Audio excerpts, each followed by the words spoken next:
Promise that cabinet. Homicides in the daytime.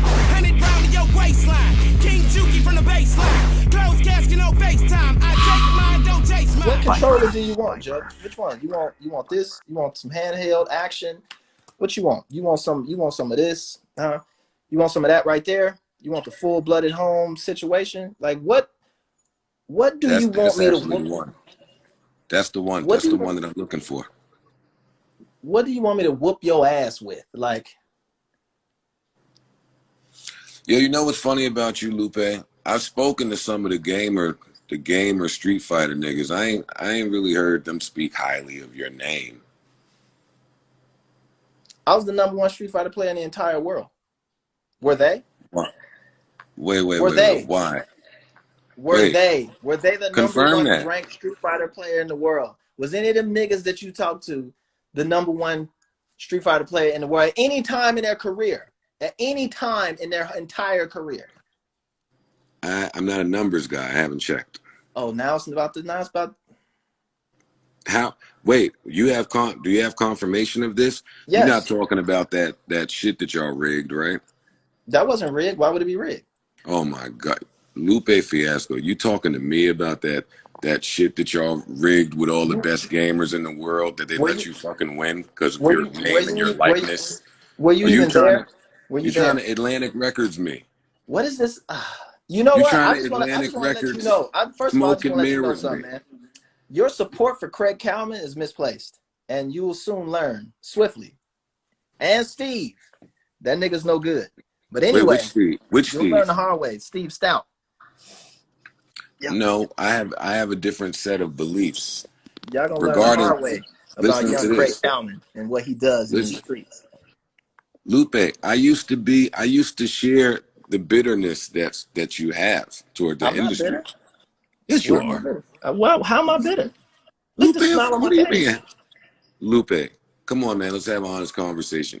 You are bitter because you are arguably the greatest rapper to ever live. Yep.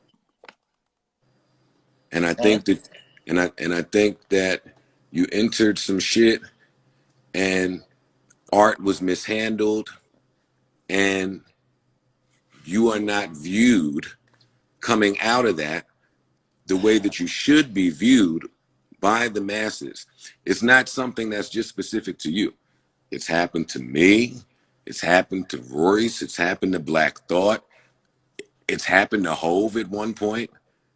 Not the being mistreated by the industry. But I'm saying all of the greatest rappers in the world have experienced this. And you haven't resolved. Experience what though? Like I'm trying to get an understanding of what you mean. Experience what specifically? This is already rarefied air because I'm only talking about niggas that are of a certain ability to rhyme. That's number one. And the realms in which we walk. But when you talk about we went through it out of love and got chewed up. That's what I'm saying. Don't make it deep. We went through it together. Well, not together. I went through it first. And then you went through it and we got chewed up and we took hits from it. Professionally, personally, reputation wise, they dragged our names through the mud, nigga. We're kindred souls. We are eye to eye here. Joe, you never had it as bad as me. I know no other rapper in the industry, period. You know, I know a bunch of people. I know no one in the industry apart from people who got like literally raped or from people who literally got fucked over, that had it as bad as Lupe Fiasco in the time between the cool and the end of my record contract with Atlantic. I wonder why you think that. It's not a think. I mean the factual. How do you conclude that? I've had to have. There was a protest to get my third album out. A petition. I remember to get that album out. Right? I remember. The last and final album, the fifth album, it took a hacker group, which was at the time fighting the Ku Klux Klan and the North Korean government, took time out to advocate on behalf of the release of my record. I remember that too. Nobody in rap has ever had that happen to them, period. What, to have some powerful ass group come and fight for your rights? Yeah, anonymous. Nobody's I ever had know. that. I know. I was shook of them niggas. Right. So in terms of like, of course, the contract foolery and the shenanigans and all that shit, everybody's deal is gonna have some bullshit, and it all depends on how much you navigate and negotiate, how powerful your rebuttals and responses are. But in terms of just general, no nigga in the game can bring to the table in terms of getting, you know, having to fight the good fight and getting beat up about it as far as Lupe Fiasco, period. I don't think Nigga, the president doesn't like me. I don't think your story comes anywhere near my story. I think you are. Yeah, you a little misinformed, Lupe Fiasco. What are You you went talking right about? you went right to the tough years for you, which I remember. I remember the boycott. I remember you pump faking with the album. I remember you responding to everything Atlantic said about the release of your album. I remember Anonymous. You skipped over the hits. Mm-hmm. You skipped over classic albums. You skipped over a run that you had. So you can't acknowledge one side without acknowledging the other. No, I've Lupe, had there's great notice my only beef at Atlantic Records, and has always only been with 3 people: Craig Craig, Calman, Mike Karen, and Mike Kaiser. okay.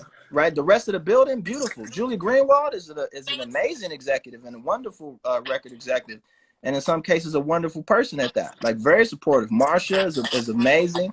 The whole staff, from promotions to radio to regionals, like How Atlantic you have a Records. beef with Kaiser? Huh? How do you have a beef with Kaiser? Because when I had pneumonia, a lot of what people are dying from right now with this COVID-19 situation. Mm-hmm. So I had pneumonia at the end of the Cool tour. And I was instructed by my doctors, like I could have died. And the doctors told me, you can't fly. Right. And, you know, it wasn't me punt faking. It's like the doctor said, if you get on a plane, you might die. So Mike Kaiser was the dude who had the link at BET. So everybody has their position at a label for a various reason. They might have a link to MTV. They might be the man at this, the man at that. So Mike was the man at BET. So him and what's the bald head dude name at BET? The bald head dude at BET. What's his name?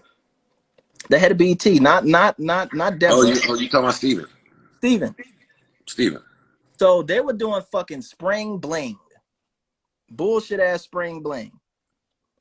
I think something was popping. I think Superstar was popping, and they wanted me to go to Spring Bling down in, I think, Panama City or Daytona Beach, whatever the fuck it was, to do Superstar, just that song, and leave for their Project Runways, whatever the fuck it was. And I was like, yo, my doctor told me not to fly, man. You know, like, no disrespect. You know, I love BET. I fuck with it. And I guess Kaiser and fucking Steven had their little powwow. This nigga Kaiser called me, tell me, if you don't get on the plane and fly down here to Spring Bling, BET's not gonna play anymore your music or your videos. Yeah. Right? So that's one. But wait. Yeah. Yeah. See, nigga, that's my point about you, man. So Pete Gang. So it's like, you want me to risk my life to fly down to Daytona Beach to do one song, and that's it. And if I don't do it, you're not going to support or play any of my music? I quickly learned that that's how this works. Yeah, so I don't fuck with Mike Kaiser.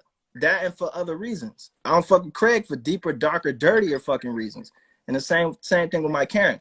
But that's just 3 specific people. I've never had the pleasure of meeting Mike Karen. Hey. Anyway, but I'm I past don't it. feel like a nigga with the hits that you have is allowed to really do that. Do what you mean? Because on the radio side's perspective, they've already spent X amount of dollars getting the song where it needs to be. It's the old days, so they probably did the same on the video. They serviced it, timing, all of this bullshit. You know the routine. So no, they don't care about us. And BT definitely was gonna tell them, nah, we're not doing that if you don't get down here. That's how the business works. I hate the business of it. Yeah. Because that's how it works. Because they don't really give a fuck about the artist or our actual well-being.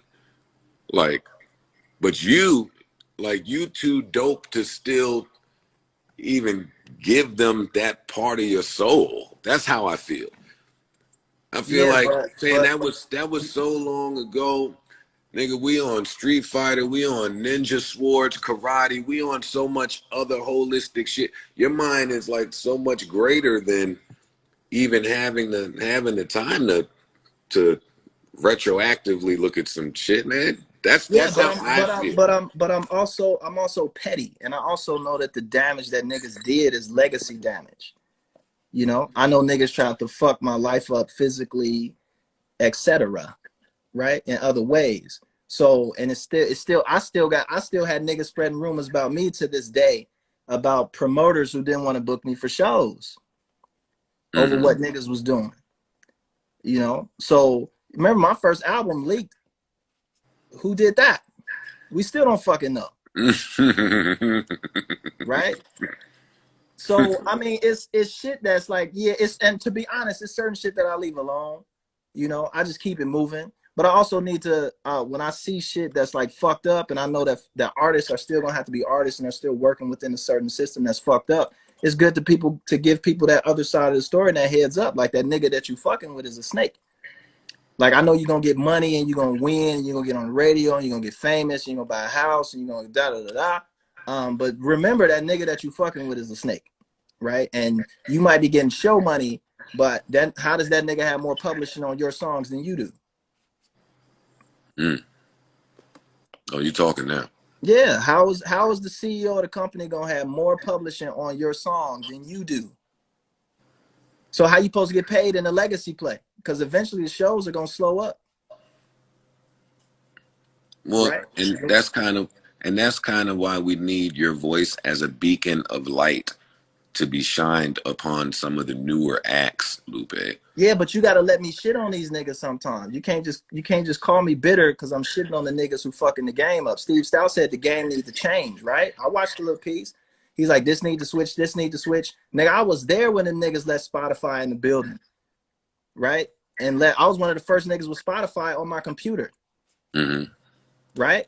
And I seen the shit, and niggas talking about music needs to become a utility, like you pay a water bill, you pay a music bill, et cetera, and drop the price of a song from 99 cents to less than fucking a fraction of a penny.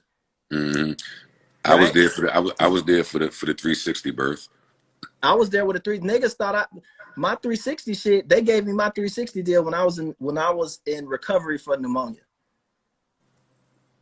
Craig Cowman I'm laying in a fucking hotel room with a bottle of promethazine and some Tylenol 3, and this nigga sitting on the side of the bed with a fucking look like a menu from Denny's with all the bill points on it with my picture on that shit. So I mean, if you really truly want to change the business, like you would like the conversation you and Steve had, which was a great conversation. Other than that point, you see, I ain't say shit else. Then you gotta point out the people that ain't shit, that's hiding behind the success of other people, right? That's really fucking the game up. They really are the reason that the game is fucked up. Lior is a big part of the game being fucked up, and how niggas move and how niggas getting fucked over, and you know, like just genuine what they call it? Like they don't, like you said, they don't really give a fuck about the well-being of the artist. Well, when are they? And what's gonna make them do that? Well, right. Lupe, we're kind of witnessing the same thing between us as a population and the U.S. government. In It's what way? kind of, they don't give a fuck about us as a people. Now you We're numbers. straying into territory where it's like, Because it's, again, that's well, not the I, case. well, it's, That's not the case for the USC. When I say Atlantic Records, I say Craig Kalman, Mike Karen, Mike Kaiser. I don't say the whole fucking building. When it's time to like really break it down and get into the nitty gritty of the conversation, who did what, you have, as well as Leo Cohn. But I'm not throwing the whole fucking building under the bus. My picture's still up there on the wall. I know. You know, for good reason. You bring 14 Grammy nominations and a Grammy into the building, and you sell 3, 4, 5 million records. You know. See, and that's why niggas like me, Lupe, feel like you can't really feel like you feel. And I've said this to all the niggas that have had a much better career professionally than I have. Like, y'all niggas was rocking. At some point, you was playing the game the right way with cooperation from your label. That has never happened to Joe. Joe. Ever. Bro, who put Kick Push on the radio? On the radio. That was you. We did that. Yeah, I know. Who called WGCI? Wait, stop. Stop right there. Who continued to finance Kick Push? Stop. You getting into something. Who put Kick Push on the radio? You did. We did. First and 15th Productions. Right? Mm-hmm. Who called WGCI, which was giving Kick Push about 200 spins a week, and told them to stop playing the record? I don't know. Craig Kalman. Okay. Personally called. How do we know that? That's my next question. Let's do it. Because the PD at the radio station was on our friends. Do we know why? So in the meeting that Craig had about that, once it got out, right? They said, well, why? He got confronted with the shit like, yo, you know, the PD of GCI reached out to us and told us that he got a call from you that said to slow down or stop playing the song. So the niggas in all the A&R staff was there. Niggas couldn't believe it. Like, why the fuck would you do that? Asking Craig, why would you do that? Right? And he said so he could give the label more time to catch up. I was going to guess that. That's crazy. Or smart. No, that's not smart. That's crazy. Because every A&R in the room was like, why the fuck would you do that?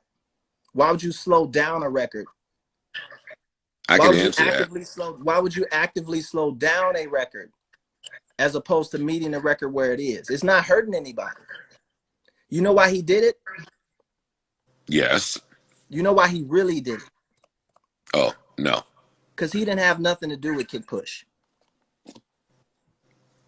Okay, well, that exists in the corporate world too, though. From an equity position. He didn't have any publishing. He didn't have any royalty rights. He didn't bring the producer. He didn't have anything to write it. He had nothing to do with it. You know what they did? What? They flew down to the Philippines to find the woman who we sampled the record from and bought the entire record from her. So they actually own the song that Kick Push is sampled from. That's what they did.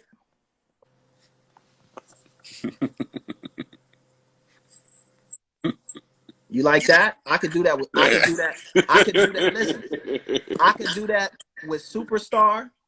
But Lupe, wait. Slow down, man. I didn't believe it. I didn't believe it. But I could do that same conversation with Superstar. I could do that same conversation with Show Goes On. I could do that conversation with Battle Scars. Like the conversation around Battle Scars is so fucked up.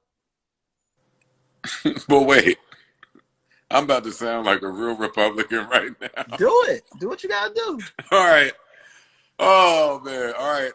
But Lupe, isn't that smart? It's genius. Joe, Yo, listen. That is some genius shit. On some gangster shit, Atlantic doesn't double dip, they triple dip. It's fucking genius. That's hard, Lupe. It's cold-blooded. Yeah, that's hard. Don't get me wrong. Trust me, Joe, I'm from the streets. I'm a street nigga for real. The shit's genius.